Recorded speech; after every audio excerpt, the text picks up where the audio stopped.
चलिए प्रारंभ करते हैं। कृष्णाय वासुदेवाय हरये परमात्मने प्रणतक्लेशनाशाय गोविन्दाय नमो नमः। गोविन्दाय नमो नमः। गुरुर्ब्रह्मा गुरुर्विष्णु गुरुर्देवो महेश्वरः गुरु साक्षात् परब्रह्म तस्मै श्री गुरुवे नमः। श्री गुरुवे नमः।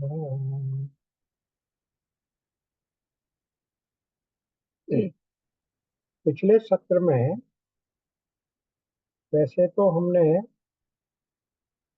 कठोपनिषद के अध्याय 2 वल्ली 2 के श्लोक संख्या 14 और 15 14.15 को कर लिया था। लेकिन बाद में जब मैंने रिकॉर्डिंग सुनी तो लगा कि उनके साथ जस्टिफिकेशन नहीं हुआ।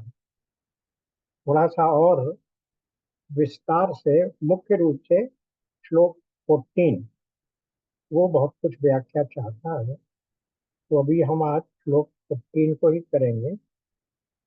तो यानी हम हैं अध्याय 2 2.2.14, अध्याय 2 वल्ली 2 श्लोक 14।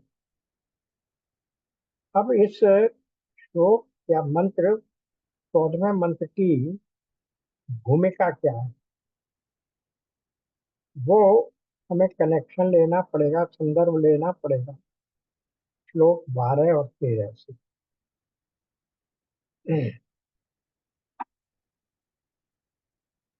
और वहाँ क्या कहा था 12वें मंत्र में, आत्मवेता को मिलने वाला शाश्वत सुख बताया। आत्मवेता को, जो आत्मज्ञान जानता है, जो आत्मरमण है, उसको शाश्वत सुख प्राप्त होता है। और 13वें में उसे ये भी बताया कि ऐसे आत्मवेता को शाश्वत शांति भी बताई। तो दो चीजें आत्मवेता को प्राप्त हुई, शाश्वत सुख और शाश्वत शांति।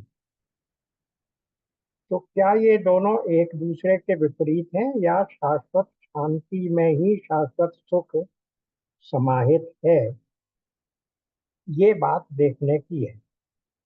इसी विषय पर श्लोक 14 शुरू होता है। यहाँ भी बात उसी आत्मवेता की कर रहे हैं, लेकिन दूसरे दूसरे संदर्भ से प्रारंभ कर रहे हैं। क्या कहा यहाँ, निकाल लीजिए अपनी पुस्तक।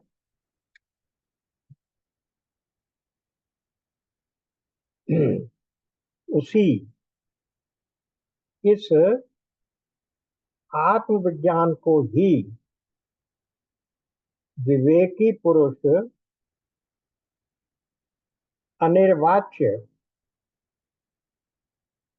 परम सुख मानते हैं।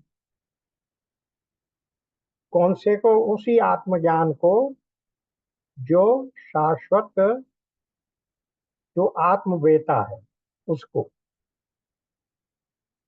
लेकिन यहाँ जो शब्द प्रयोग हुआ मंत्र में, वो हुआ अनिर्देश्यम परमम सुखम।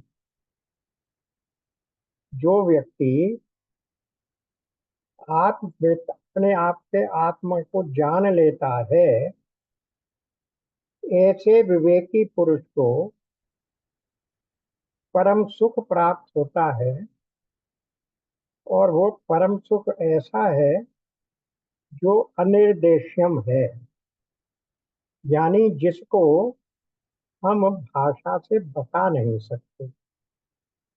इसीलिए जो इसका यहाँ हिंदी अनुवाद किया गया, वहाँ अनिर्देश्यम की जगह शब्द प्रयोग कर लिया अनिर्वाच्यम। अब ये अनिर्देश्यम शब्द वेदांत में थोड़ा सा टेक्निकल रूप में प्रयोग किया जाता है। अनिर्देश का अर्थ है जिसका हम निर्देश नहीं कर सकते। वाणी का व्यवहार करके दूसरे को बताना निर्देश कहा जाता है। वाणी से बताएं या किसी भी इंद्रिय के द्वारा इंगित करके बताएं, उंगली से बताएं, अपने सिर के हिलाने से बताएं, आंख के इशारे से बताएं, ये सब निर्देश्यम है। लेकिन मुख्य रूप से वाणी के ही द्वारा बताया जा सकता है उस ब्रह्म को या उस आत्म ज्ञान को। इसलिए मुख्य रूप से यही कहा गया कि वाणी का व्यवहार करके दूसरे को बताना निर्देश कहा जाता है। और यहाँ इस श्लोक में कह दिया कि उसको जानना, उस आत्म तत्व को जानने के बाद उसको बताना संभव नहीं है, इसलिए कह दिया वो अनिर्देश्यम अथवा अनिर्वाच्य, जो वाणी के द्वारा नहीं बताया जा सकता। तो उस वाणी के द्वारा जो नहीं बताया जा सकता, उसको जानने से क्या मिलेगा? परमम सुखम, हमें परम सुख की प्राप्ति हुई। परम सुख का अर्थ है वही जो हम आनंद के रूप में जानते हैं, जो देश काल वस्तु परिस्थिति से परिच्छिन्न नहीं है। हर देश में, हर काल में, हर वस्तु में जो सुख मिलेगा उसी को हम आनंद कहते हैं। इसीलिए उसको कह दिया यहाँ परम सुखम। तो परम सुख का अर्थ हो गया जो सदा रहने वाला है, हर काल में है, हर देश में है, हर वस्तु में है। उसी को हम आनंद की परिभाषा जब कर रहे हैं, बार बार करते हैं, गीता में भी आता है। तो आनंद का अर्थ ही यह है कि जो हर देश, हर काल, हर परिस्थिति, हर वस्तु, हर व्यक्ति में से उपलब्ध होता है, उसको हम आनंद कहते हैं। तो इसलिए ये कहा जा रहा है यहाँ, या माना जाता है कि परमात्मा शब्द का विषय नहीं है। यानी शब्द की शक्ति से हम उसे नहीं बता सकते। केवल मात्र शब्दों का उच्चारण करके हम उस परमात्मा को या उस आत्म तत्व को नहीं समझा सकते। फिर कैसे समझ सकते हैं? जो उपनिषदों की विद्या है, उस विद्या को समझने के लिए शास्त्रों में 6 उपाय बताए गए हैं। तो उन उपनिषदों के वचनों को, मंत्रों को, उन 6 प्रकार के उपायों से समझकर हम परमात्मा का क्या स्वरूप है ये प्राप्त कर सकते।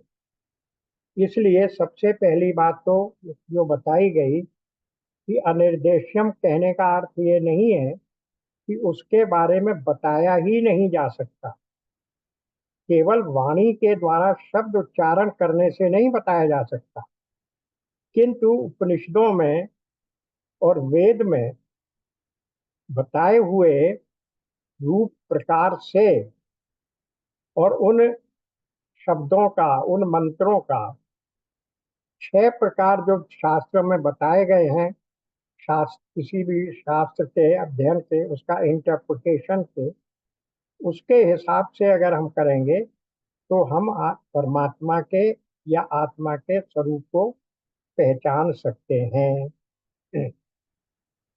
इसलिए जिस परम सुख की बात हो रही है वो परम सुख वही है जो हर काल, हर देश, हर वस्तु, हर व्यक्ति और हर परिस्थिति में भी एक सा ही रहता है। अब दूसरी बात आई, और क्यों कहा गया, परम सुख शब्द क्यों प्रयोग किया गया है मंत्र में? कि हर व्यक्ति क्या चाहता है? हर व्यक्ति परम सुख ही चाहता है।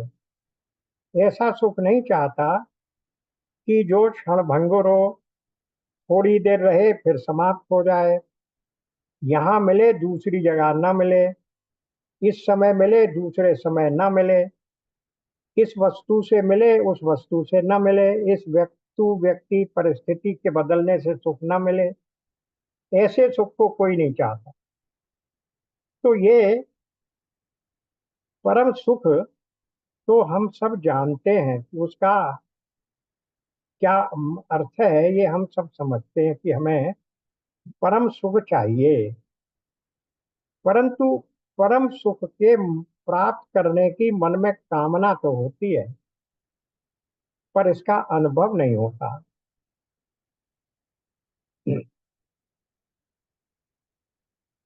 इसलिए उसको, उस परम सुख को अनुभव रूप से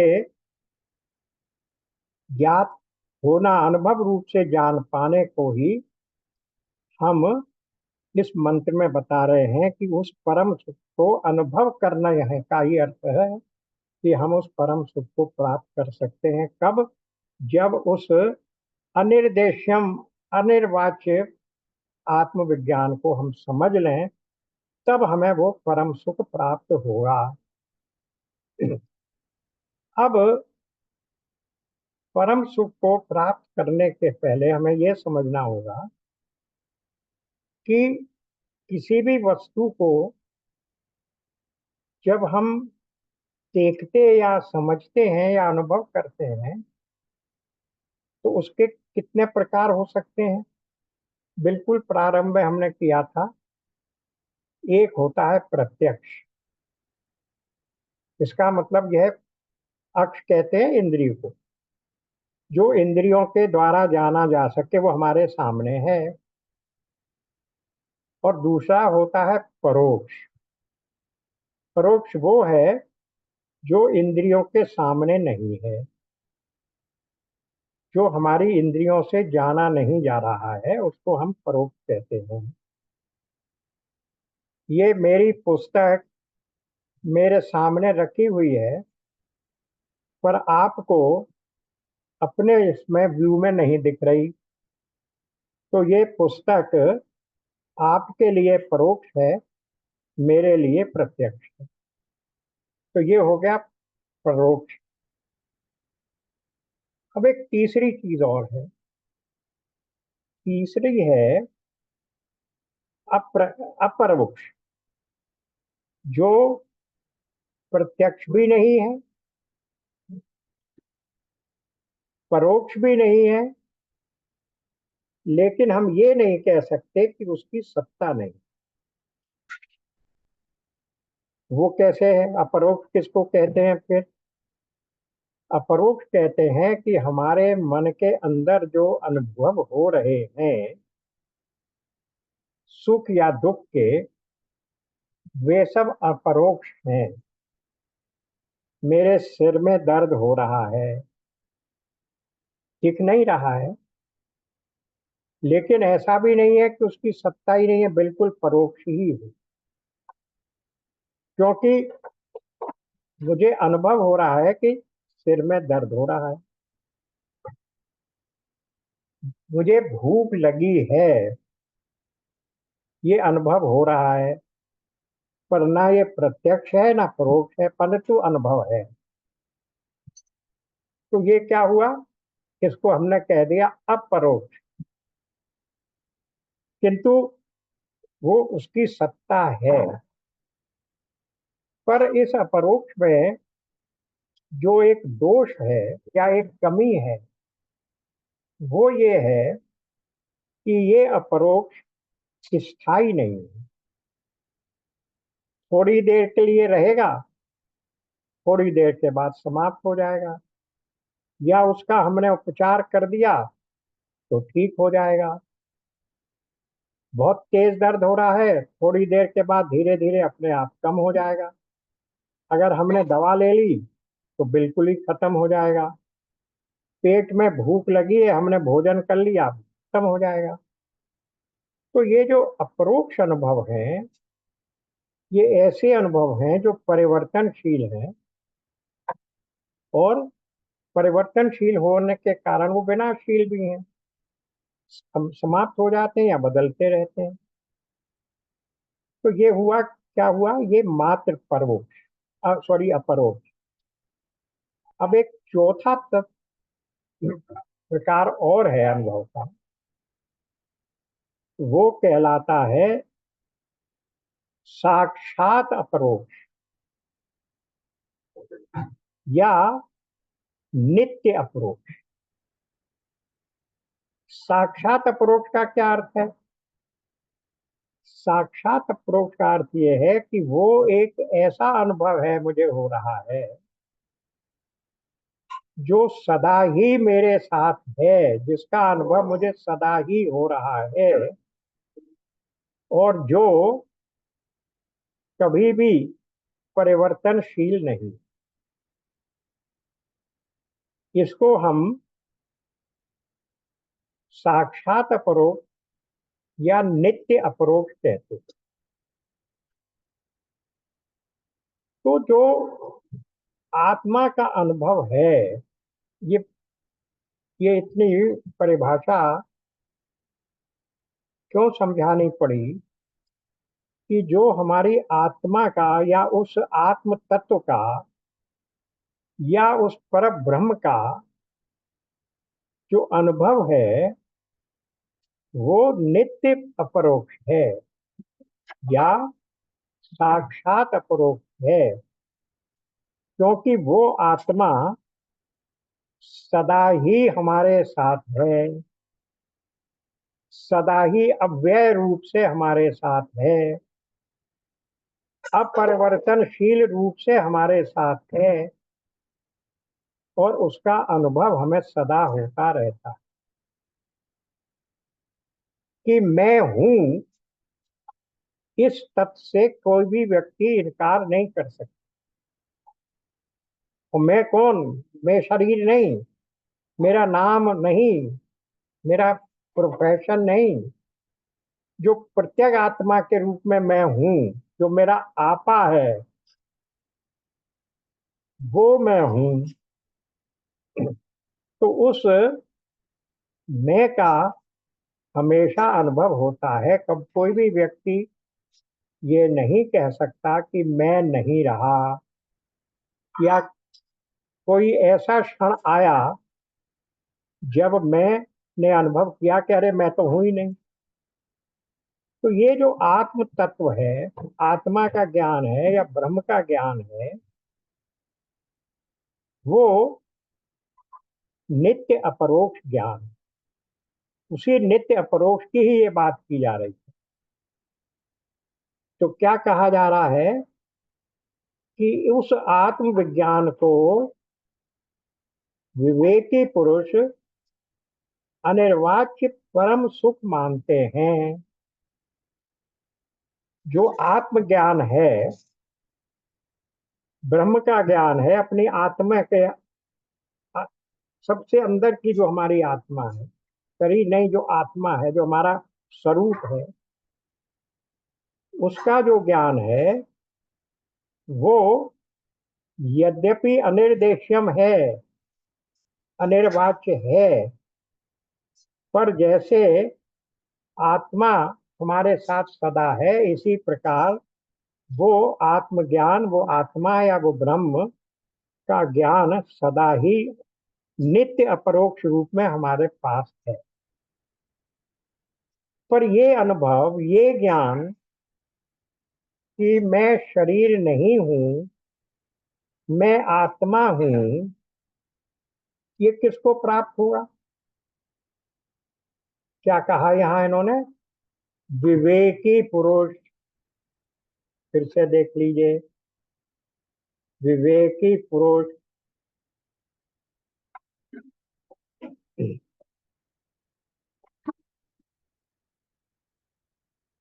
विवेकी पुरुष को ही वो परम सुख प्राप्त हो। इसलिए अब ये विवेकी कौन है? जो तीनों ऐषणाओं से रहित है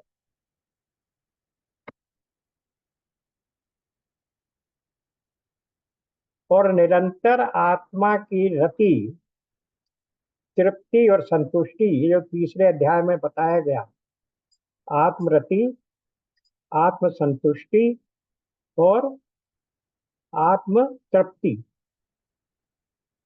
तो जो आत्मरति, आत्म तृप्ति, आत्म संतुष्टि किस व्यक्ति को प्राप्त हो सकती है? जो तीनों ऐषणाओं से मुक्त है, जिसको यहाँ कहा गया विवेकी पुरुष। जब तक कोई भी ऐषणा रहेगी, कोई भी आसक्ति रहेगी, कोई भी कामना रहेगी, तब तक हम परमात्मा के प्रति या आत्मा के स्वरूप को जानने के प्रति रति नहीं रख पाएंगे। मन बार बार भटककर उस कामना की पूर्ति के लिए दौड़ेगा और हमारा जो एकाग्रता है वो आत्मा में रति एकाग्रता नहीं हो पाएगी। तो जो लोग इन ऐषणाओं से रहित हैं, वही लोग ऐसे हैं जिनको ये प्रतीत होता है कि ये जो आत्म तत्व है या जो पर ब्रह्म है वो मानो हमारे सामने ही नित्य अपरोक्ष होते हुए भी उन्हें सदा ही उसका अनुभव होता रहता है, क्योंकि वास्तवता, हमारी वास्तविकता तो हम वही हैं। लेकिन संसार की वस्तुओं में आसक्ति के कारण, इन तीनों ऐसाओं में फंसे रहने के कारण हमारी उस आत्म तत्व के प्रति रति नहीं हो पाती, इसलिए हम उसको साक्षात अनुभव नहीं कर पाते। लेकिन जो व्यक्ति, जो विद्वान, जो विवेकी व्यक्ति, यहाँ विवेकी शब्द का प्रयोग हुआ है, वहां विद्वान शब्द है, जो विवेकी व्यक्ति इस प्रकार से तीनों ऐषणाओं से मुक्त है, यानी हर प्रकार की कामना से मुक्त है, उसे तो ऐसा लगता है कि मानो ये आत्म तत्व, ये पर ब्रह्म मेरे सामने साक्षात उपस्थित है। उस और उस आनंद की जो पराकाष्ठा है, उस आत्मा को समझने की, उस आत्म स्वरूप को पहचानने भर से उस आनंद की जो पराकाष्ठा है, वही आनंद परम शाश्वत शांति और परम शाश्वत सुख को देने वाला है। शांति में ही सुख है। तो परम शांति और परम सुख कहाँ से प्राप्त होंगे? आत्मा का सब आसक्तियों से मुक्त होकर आत्मा का अनुभव करना और आत्मानंद को प्राप्त करना, वो आत्मानंद ही परम सुख है। ये बात यहाँ बताई गई। अब इसकी जो व्याख्या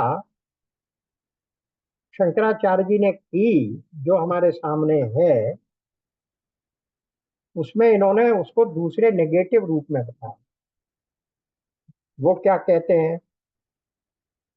जो पुरुष संस्कृत नहीं है, यानी जिनसे इस प्रकार से अपनी तीनों ऐषणाओं को समाप्त नहीं किया है,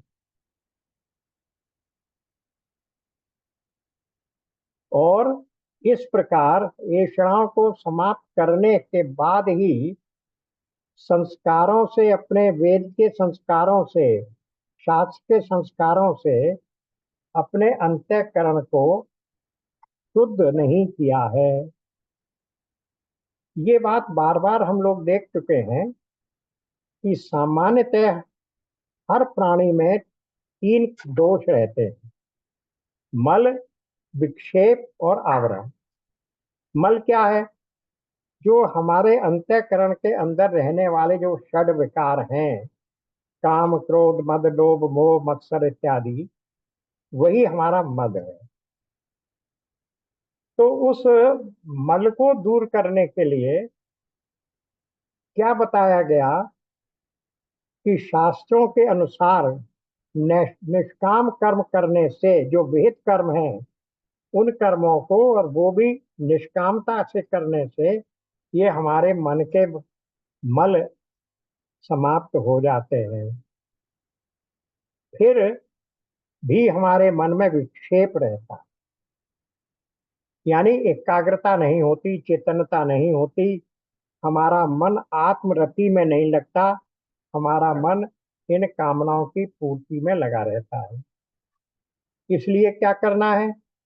उसके लिए स्वाध्याय, भजन, उपासना इत्यादि करने से हमारे मन का जो विक्षेप है, बार बार जो चंचलता है, वो भी समाप्त हो जाती है और मन एकाग्र हो जाता है। इसी को हम कहते हैं अंतःकरण के संस्कार करना।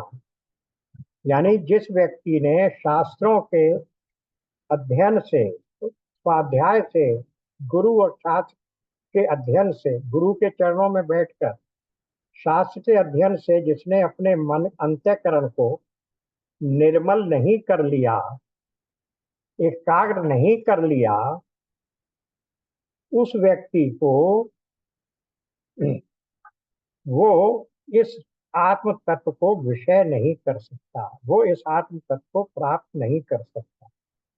अभी जो बात मैं कर रहा था वो तो ये ठीक है, उस आत्म तत्व को कौन प्राप्त कर पाता है? इसी बात को शंकराचार्य जी ने नेगेटिव फॉर्म में बताया कि इस आत्म तत्व को कौन प्राप्त नहीं कर सकता है? जिसने अपने अंतःकरण को शास्त्र के अध्ययन से और गुरु के मार्गदर्शन से अपने अंतःकरण को शुद्ध और निर्मल नहीं कर लिया है, वो अपने मन से, अपने अंतःकरण से उस आत्म तत्व को या उस परम ब्रह्म को नहीं देख पाते, उसका अनुभव नहीं कर पाते। तो जो वेदांत के मनन और श्रवण से और गुरु के मार्गदर्शन से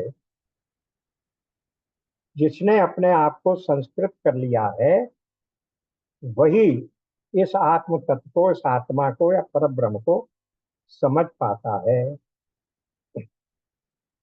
लेकिन जो संस्कृत पुरुष नहीं है, इसके नीचे की पंक्ति में देखिए, इसी में देख लीजिए पहले। जो जो ये तो हुआ जो संस्कृत पुरुष है, यानी इस प्रकार से जिन्होंने अपने को निर्मल कर लिया है, विक्षेप रहित कर लिया है, शास्त्र का अध्ययन और गुरु का मार्गदर्शन जिसे प्राप्त हो गया। लेकिन जो इसके विपरीत लोग हैं, वो क्या करते हैं? उनके लिए ये आत्म तत्व किसी भी प्रकार से प्राप्त होने योग्य नहीं है, यानी उन्हें ये प्राप्त नहीं हो सकता है। तो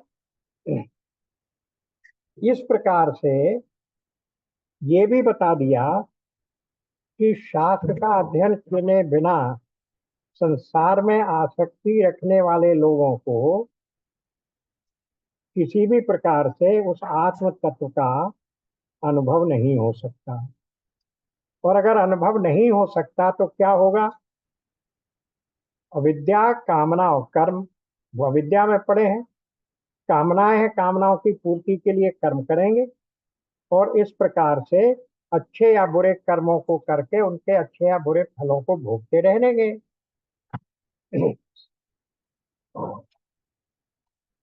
तो इस प्रकार ये कहा हुआ कि हमारे मन में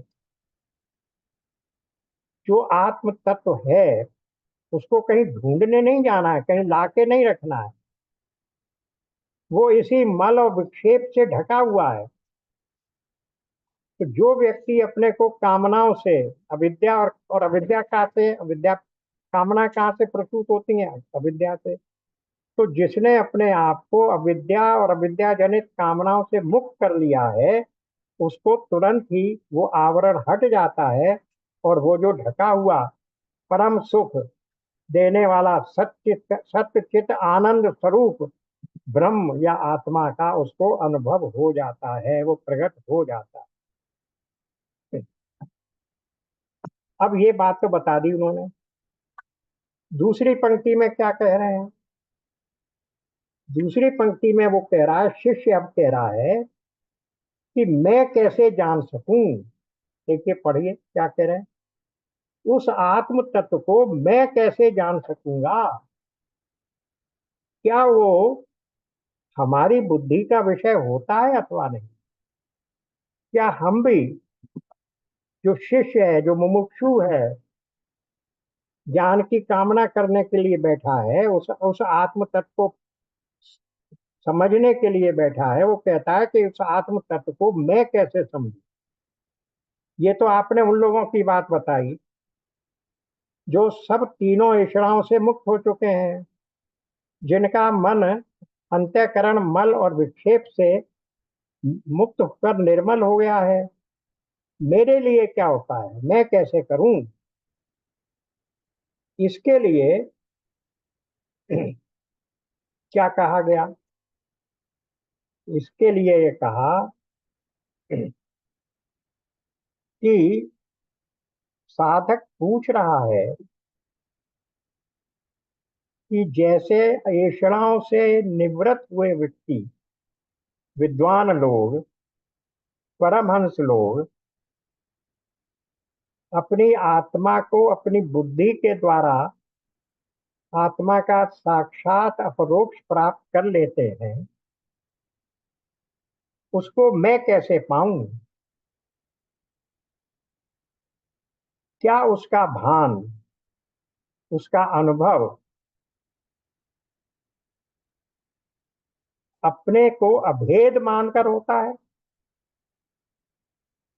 या क्या परम सुख रूप से भान होता है? ये शिष्य का प्रश्न है, मैं कैसे इसको अनुभव करूं? तो उसका उत्तर ये दे रहे हैं कि वास्तविकता तो यही है कि ये जो परम सुख देने वाला जो ज्ञान है, वो कहीं बाहर नहीं है, मेरे से अभिन्न है। क्यों? क्योंकि मैं ही वो सत्य चित आनंद स्वरूप हूं। आत्म परमात्म एक है। अहम ब्रह्मास्मि। जो वो है वही तू है, जो तू है वो वही है। तो तुझ में और उसमें कोई अंतर नहीं है, कोई भेद नहीं है। मैं ही सुख रूप हूं, मैं ही ज्ञान स्वरूप हूं, मैं ही ब्रह्म हूं। अविद्या के आवरण के कारण ये स्वरूप भूत सुख ढका हुआ है, आवृत है। तो इसलिए ना तो मुझे ये पता लगता है कि मैं ज्ञान स्वरूप हूं, और न ये पता लगता है कि मैं सुख स्वरूप हूं।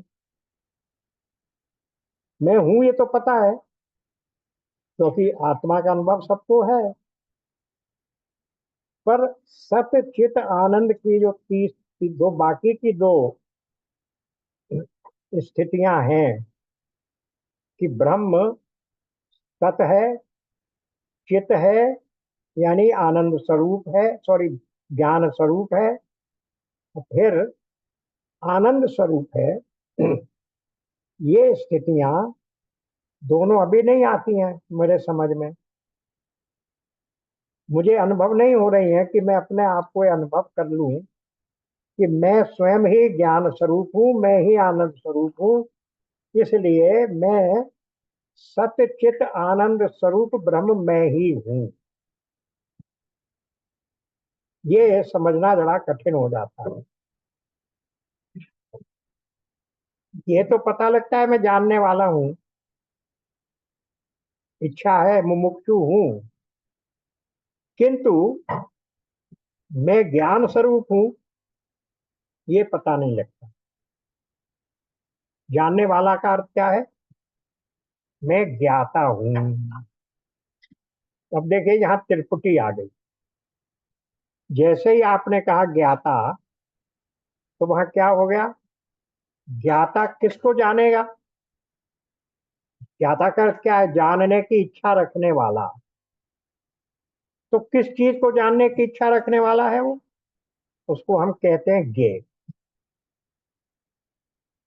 तो फिर अगर मैं ज्ञाता हूं, तो इसका मतलब यह है कि कोई ज्ञ दूसरा है। तो फिर मैं तो उस ज्ञान से अभिन्न हो गया ना, अभिन्न हो गया। हाँ, त्रिपुटी में तीसरी बात और आ गई। मैं ज्ञाता, इसलिए मेरे जानने का जो ऑब्जेक्ट है, जिसको मैं जानना चाहता हूं, वो ज्ञ हो गया।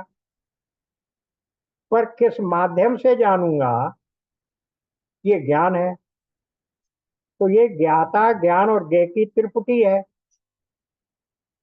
तो हर साधारण व्यक्ति, मैं और आप, ये समझते हैं हम ज्ञाता हैं, हम जानने की इच्छा से तो बैठे हैं। मैं और आप सब इसीलिए बैठे हैं, इसीलिए एकत्र होते हैं कि उस परम तत्व को जाने, जिसके जानने मात्र से हमें परम सुख प्राप्त हो जाता है। क्योंकि सुख प्राप्त करने की इच्छा छोटे से छोटे कीड़े से लेकर ब्रह्मा तक को है। पर उसको जानने का साधन क्या है? उसको जानने का साधन बाहरी साधन नहीं, ना ही कोई ऐसा ज्ञान है जो आपको उसे जना दे। तो मैं ज्ञाता हूं, मैं भोगता हूं, मैं सुखी हूं, मैं दुखी हूं, ये तो पता लगता है। लेकिन मैं ही ज्ञान हूं, ज्ञान स्वरूप हूं, मैं ही सुख स्वरूप हूं, मुझ में दुख और सुख नहीं है, ये पता नहीं लगता। तो उस आवरण की निवृत्ति जब हो जाएगी, तब पता लगता है कि मैं उस सुख से अभिन्न मैं ही हूं। कोई दूसरा तत्व नहीं है जो, जिसको मैं ज्ञ समझ रहा था। मैं ही ज्ञाता हूं, मैं ही ज्ञ हूं। और वो ज्ञान भी कोई दूसरा नहीं है, मैं ही ज्ञान स्वरूप भी हूं। यानी मैं स्वयं ही ब्रह्म हूं। जिस ब्रह्म को मैं सत्य चित आनंद स्वरूप जानकर उसको जानने की चेष्टा कर रहा था, जिसका ज्ञाता बना हुआ था और ज्ञ को प्राप्त करना चाह रहा था, उसका तो सब कुछ मैं ही हूँ। मैं ही ज्ञान स्वरूप हूँ, मैं ही आनंद स्वरूप हूँ। तो फिर ना मैं सुखी हूँ ना मैं दुखी हूँ। तो इसका मतलब मैं आत्मा हूँ। और आत्मा क्या है? वही सत्य चित आनंद स्वरूप, नित्य ज्ञान स्वरूप, नित्य सुख स्वरूप। मैं ये नहीं जानता कि मैं उस, वही अभेद, अभिन्न, उस आत्मा से अभिन्न स्वरूप हूं। इसलिए वो जो आत्मा है वो मुझे पर अभी ज्ञात नहीं है। अभी मैं अपने को ज्ञाता की स्थिति में ही समझ रहा हूं। मेरा सुख और दुख, या सॉरी मेरा सुख, इस अज्ञान के, अविद्या के आवरण से ढका हुआ है। इसलिए क्या होगा तब?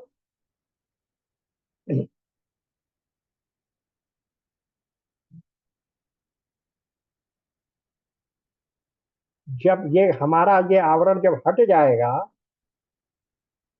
तो ये सारी साधना किस लिए है? उस आवरण निवृत्ति के लिए ही है। देखिए वो फिर वहीं वापस आते हैं, मल विक्षेप और आवरण।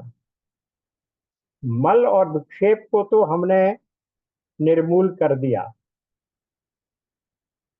पर अभी आवरण नहीं ढका, आवरण नहीं हटा है। उस आवरण को हटाने के लिए जो बात बार बार कही जाती है, जो वेदांत का मुख्य आधार सिद्धांत है, वो ये है कि वो आवरण तब हटेगा, आवरण भंग कब होगा, जब उस इस मल और विक्षेप से मुक्त हुए निर्मल मन में ज्ञान की प्रतिष्ठा की जाएगी। और उस ज्ञान की प्रतिष्ठा के लिए ही हमारी आपकी सारी साधनाएं हैं।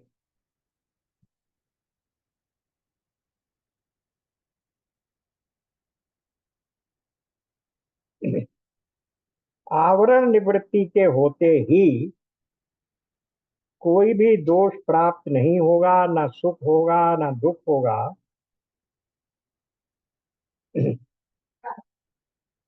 ठीक है। तो इसलिए वो उसको समझाया जा रहा है कि अगर तुम्हारी बुद्धि में भी वो प्रकाशित हो सकता है। प्रश्न क्या था, मैं कैसे जान सकूंगा? शिष्य का प्रश्न ये था, वही कि इस आवरण को हटाना है। और वो आवरण क्या है? मैं ज्ञाता नहीं, मैं स्वयं ज्ञान हूं। मैं दुखी नहीं, मैं स्वयं आनंद स्वरूप हूं। और इसी के लिए साधना, धीरे धीरे मेरे मन से ये भ्रम हट जाए कि मैं बंध हूं। देखिए, मोक्ष कहीं से प्राप्त करना नहीं होता है। मोक्ष तो स्वतः प्राप्त वस्तु है। हमारा ये भ्रम है कि हम बंधन में हैं। इसलिए उस बंधन के भ्रम को हटाते ही हम स्वयं मोक्ष को प्राप्त हैं। इसके लिए किसी साधना की आवश्यकता नहीं है, केवल इस ज्ञान का नाश करने की आवश्यकता है। तो इसीलिए ये कह रहे हैं कि जैसे ये आवरण हट जाएगा, और वो आवरण कैसे हटेगा? अपने आप को ज्ञान स्वरूप समझकर, अपने आप को सुख स्वरूप समझकर, अपने आप को शरीर नहीं हूं समझकर, उसी के लिए साधना करके गुरु के मार्गदर्शन में शास्त्रों से ज्ञान प्राप्त करके तुम्हारे मन में जो ये भ्रम बैठ गया है कि मैं बंधन में हूं, मैं बद्ध हूं, वो भ्रम दूर हो जाए। इसीलिए इसलिए इस श्लोक में ये बता दिया कि ये जो आत्मविज्ञान है, इसको ज्ञानी लोग तो प्रत्यक्ष जानते हैं, लेकिन जो अभी मुमुक्षु हैं, जो अभी साधक हैं, जो अभी शिष्य हैं, उनको ये साधना करनी पड़ेगी। और अपने आप को इन तीनों ऐषणाओं से मुक्त करके अपने अंतःकरण को मल और विक्षेप से मुक्त करके तुम्हें फिर वो ज्ञाता के स्थान पर तुम ज्ञान स्वरूप बन जाओगे। दुखी के स्थान पर तुम परम सुखी बन जाओगे। ये बताया। ये बहुत बड़ा आश्वासन है, लेकिन इसके लिए साधना बड़ी कठिन है। साधना क्या है? तीनों ऐषणाओं से मुक्ति, सभी प्रकार की कामनाओं से मुक्ति। जब तक थोड़ी भी आसक्ति है, तब तक वो आसक्ति आपको आत्म तत्व में रति नहीं होने देगी। विद्वानों ने एक उदाहरण दिया एक बच्चे की परीक्षाएं भी चल रही हैं और उसी परिवार में एक विवाह का उत्सव भी चल रहा है। बच्चा बड़ी कोशिश करता है कि नहीं नहीं, मुझे इस विवाह के उत्सव से अपने मन को विचलित नहीं करना चाहिए, मुझे तो अपनी पढ़ाई में ध्यान लगाना चाहिए। किंतु फिर भी घूम फिर कर उसका मन इसी में चला जाता है, चलो मैं थोड़ी देर के देख आऊं क्या हो रहा है। इसी प्रकार हमारा मन है, कितना भी हम उसको लगाते हैं।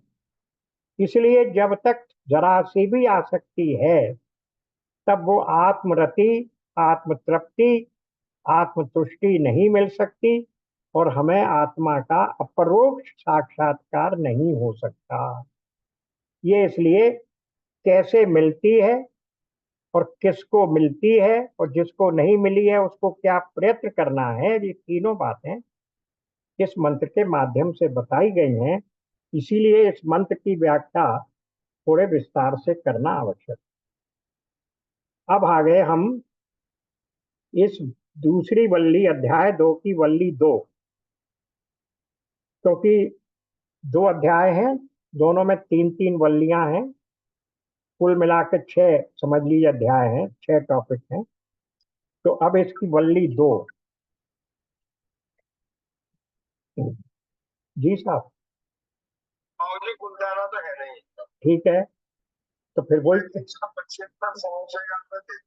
बस ठीक है, वो दोनों कर लीजिए और क्या है। तो हम लोगों ने पहले ही, हाँ बस एक दूसरी और देख लीजिए। ठीक है ठीक है ठीक है ठीक है। राधे। हाँ ये पता कर लेंगे इससे। ठीक। जी हाँ जी। ठीक है। राधे राधे।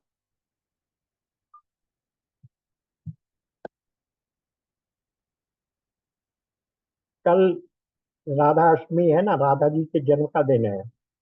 इसलिए वो हमारी सोसाइटी में कुछ तैयारी चल रही है, उस विषय में ये फोन था।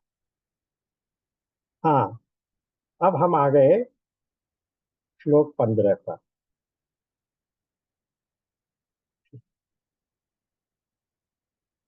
देखिए श्लोक को पढ़ लेते हैं, सरल श्लोक है क्योंकि ये गीता में हमने पढ़ा हुआ। न तत्र सूर्यो भाति, न चंद्र तारकम, नेमा विद्युतो भांति, कुतो अयमग्नि, तमेव भांतम अनुभाति सर्वम, तस्य भाषा सर्वमिदं विभाति। उस आत्मलोक में जिसकी प्राप्ति के लिए अभी इसी से पहले श्लोक में बताया गया कि किसको प्राप्त होता है और जिसको प्राप्त नहीं है उसको क्या प्रयत्न करना पड़ता है, उस आत्मलोक में क्या हो रहा है, सूर्य प्रकाशित नहीं होता, चंद्रमा और तारे भी नहीं चमकते, और ना ही ये जो हम लाइटनिंग होती है, बिजली गिरती है जिसको कहते हैं आकाशीय विद्युत, ना ही ये विद्युत ही चमचमाती है। तो जब ये जो भगवान की प्रकृति की बनाई हुई तीनों सोर्स हैं लाइट के, वही नहीं है कुछ, तो हमारी बनाई हुई अग्नि की क्या बिसात, यही कह रहे हैं वो। फिर इस अग्नि की तो बात ही क्या है। यानी उस आत्मलोक में न सूर्य प्रकाशित होता है, न चंद्रमा और न तारे, न विद्युत, और न ये अग्नि ही प्रकाशित होती है। उसके प्रकाशमान होने मात्र से ही सब कुछ प्रकाशित होता है और उसके प्रकाश से ही ये सब कुछ हमें प्रतीत होता है। अब इसका जो समानार्थी श्लोक गीता में है वो कहाँ है देखिए, 15.8 एंड 15.12। 15.8 क्या कहा।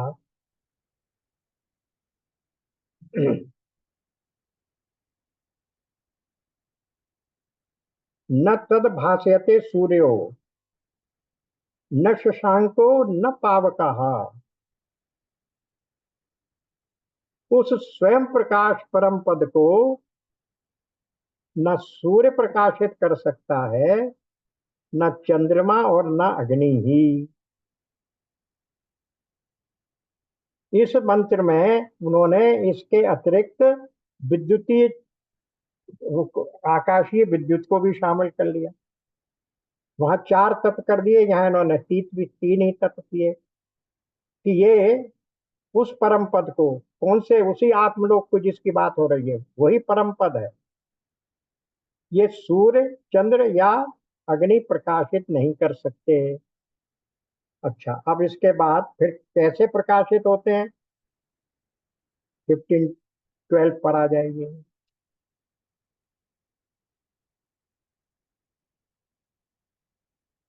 सूर्य में जो तेज संपूर्ण जगत को प्रकाशित करता है, तथा जो तेज चंद्रमा में है और जो अग्नि में है,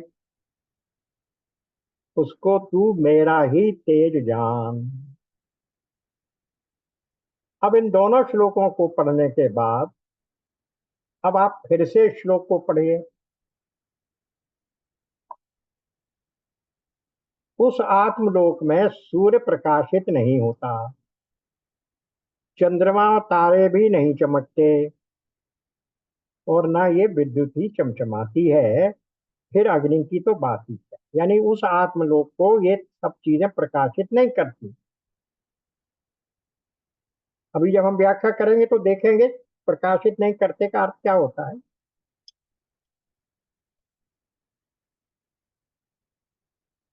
जी साहब। हाँ, ठीक है, तो वैसा कर लीजिए, एक पीली। हाँ हाँ, फिर ठीक है, अंदाज कर लिया। हाँ,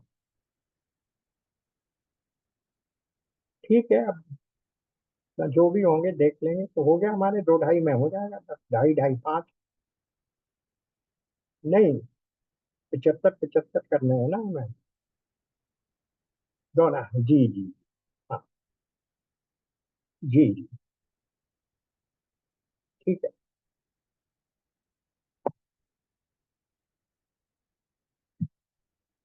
हाँ, अब हमने देखा कि उस आत्मलोक को ये चीजें प्रकाशित नहीं करती, फिर कौन प्रकाशित कर रहा है, उसके प्रकाशमान होते हुए ही, उसके, कौन उसके, तत्व, वो जो ब्रह्म है, वो जिसके लिए बताया गया, वो आत्मविज्ञान, आत्म तत्व जो स्वप्रकाश है, उसके प्रकाशमान होने के कारण ही, होते हुए भी, यानी उसके प्रकाशमान होते रहने के कारण ही सब कुछ प्रकाशित होता है, और उसके प्रकाश से ही ये सब कुछ भासता है। दो बातें कही गई इसमें, थोड़ा आप समझेंगे, दोनों शब्दों में बात तो एक ही है। सब कुछ प्रकाशित होता है और उसके प्रकाश से ही सब कुछ भासता है, इसमें क्या अंतर, क्या है। अंतर ये है कि वो पहली पंक्ति से वो ये कह रहे हैं कि जिस प्रकाश चमकती हुई वस्तुओं की मैंने बात की, सूर्य चंद्र आकाशीय विद्युत और अग्नि, ये सब किससे प्रकाशित हो रहे हैं, उसी से प्रकाशित हो रहे हैं। ये एक पार्ट हो गया। जब दूसरी बात कह रहे हैं कि उसके प्रकाश से ये सब कुछ भासता है, तो ये मत समझिए कि सूर्य के प्रकाश से हमें ये जगत दिख रहा है, क्योंकि सूर्य में भी किसका प्रकाश है, मेरा ही तो प्रकाश है। इसलिए वास्तव में कि मेरा प्रकाश ही सबको प्रकाशित कर रहा है। जो गीता में कहा कि जिसके प्रकाश से सूर्य, जिसके प्रकाश से सारा ब्रह्मांड प्रकाशित हो रहा, नहीं, सूर्य भी जिसके प्रकाश से प्रकाशित हो रहा है वही इन सबको प्रकाशित कर रहा है। इसका एक छोटा सा उदाहरण दे देते हैं, फिर आगे बढ़ते हैं। जो इसी के व्याख्या में भगवान शंकराचार्य ने दिया। हम जब पानी को गर्म करते हैं तब क्या होता है, पानी गर्म हो जाता है। और जब वो गर्म पानी हमारे हाथ पर पड़ता है तो हम क्या कहते हैं, गर्म पानी से हमारा हाथ जल गया या पानी से हमारा हाथ जल गया। पानी ने हाथ नहीं जलाया, हाथ किसने जलाया? उस पानी में जो अग्नि प्रविष्ट हो गई थी उसने हाथ जलाया। पानी का गुण तो शीतलता है, वो हाथ थोड़ी जलाएगा। तो फिर इसका मतलब क्या हुआ कि यद्यपि हम ये समझते हैं, मान लेते हैं कि पानी से हाथ जल गया, लेकिन पानी से नहीं जला। जला किससे? जो अग्नि पानी में प्रविष्ट थी। इसी प्रकार से हम ये कहते हैं, जैसा भगवान ने यहाँ भी कहा कि वो सूर्य जिससे सारा जगत प्रकाशित होता है 15-12 में, पर वो क्या कह रहे हैं कि सूर्य से प्रकाशित नहीं होता। वास्तव में तो मुझसे ही प्रकाशित होता है, क्योंकि मैं ही, मेरा तेज ही सूर्य के तेज में प्रविष्ट है, जो 15:8 में कह दिया, या 16 तो इसी में कह दिया कि ये सब भी मेरे ही तेज से प्रकाशित हो रहे हैं। तो दिखता ये है कि सूर्य प्रकाशित कर रहा है, दिखता ये है कि पानी ने मेरा हाथ जला दिया।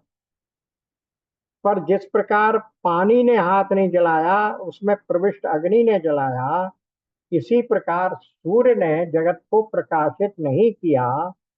उस सूर्य में प्रविष्ट उस आत्म तत्व का जो प्रकाश है, उसने सारे जगत को प्रकाशित कर दिया।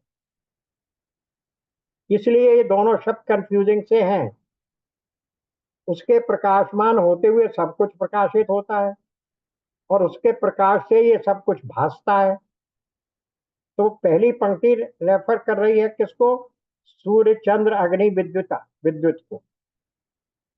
और फिर बाकी सारे जगत में जो प्रकाशित हो रहा है, वो प्रतीत तो होता है कि सूर्य और चंद्र और तारे इत्यादि प्रकाशित कर रहे हैं, परंतु क्योंकि उनमें भी मेरा ही तेज है, मेरे ही तेज के द्वारा वो तेजस्वी होकर, चमकदार होकर चमका रहे हैं, इसलिए वो वही तत्व इस सारे जगत को प्रकाशित करता है, ये कहने का तात्पर्य है। अब इसकी व्याख्या में नेक्स्ट टर्म में थोड़ा सा प्रवेश करेंगे, उसके बाद नई वल्ली 3 शुरू हो जाएगी। ओम पूर्णमदः पूर्णमिदं पूर्णात् पूर्णमुदच्यते पूर्णस्य पूर्णमादाय पूर्णमेवावशिष्यते। ओम शांति शांति शांति। नारायण नारायण। नारायण नारायण। राधे राधे। राधे।